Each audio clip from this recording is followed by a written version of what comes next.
Village பாய் சேனல்ல cauliflower pakoda தான் போட போறோம். வாங்க எப்படி செய்யணும்னு பார்க்கலாம். காலிஃப்ளவர் கட் பண்ணிக்கலாம்.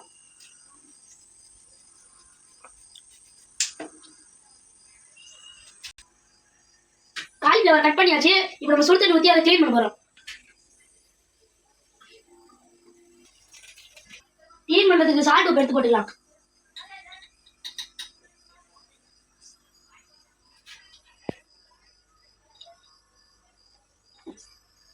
மஞ்சள் தூளும் போட்டுக்கலாம் கூட.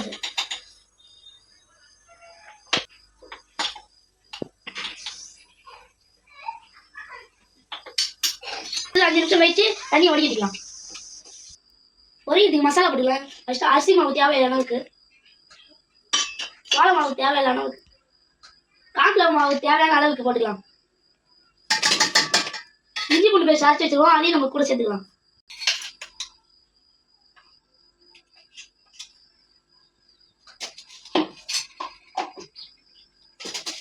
தேவையான அளவுக்கு போட்டுக்கலாம். சிக்கன் 65 மாவு தேவையான அளவுக்கு போட்டுக்கலாம். கொஞ்சம் 1 டீஸ்பூன் தேவையான அளவுக்கு சால்ட் போட்டுக்கலாம். பாதி அரிஞ்சு வச்ச எலுமிச்சை பழத்தை புழிஞ்சு விட்டுக்கலாம். மசாலா மிக்ஸ் பண்ண தேவையான அளவுக்கு தண்ணி ஊற்றிக்கலாம். மசாலா இப்போ நம்ம மிக்ஸ் பண்ணிக்கலாம். க்ளீன் பண்ண காலிஃப்ளவரை மசாலா கூட ஆட் பண்ணிக்கலாம்.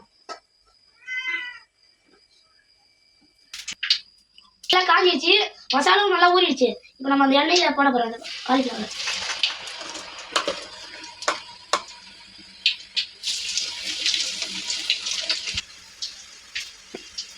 உடனே கிண்டக்கூடாது, 1 நிமிஷம் கழிச்சு தான் கிண்டணும், ஏன்னா மசாலா பிரிஞ்சிடும்.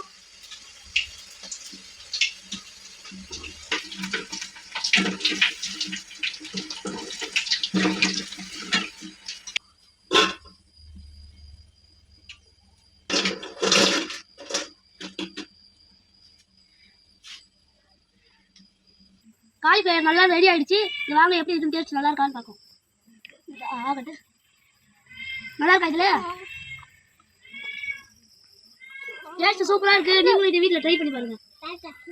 வில்லேஜ் பாய் சேனல் பிடிச்சிருந்தா லைக் பண்ணுங்க, ஷேர் பண்ணுங்க, கமெண்ட் பண்ணுங்க, மறக்காம சப்ஸ்கிரைப் பண்ணுங்க. அப்பா நல்லா இருக்கா? நல்லா இருக்கா?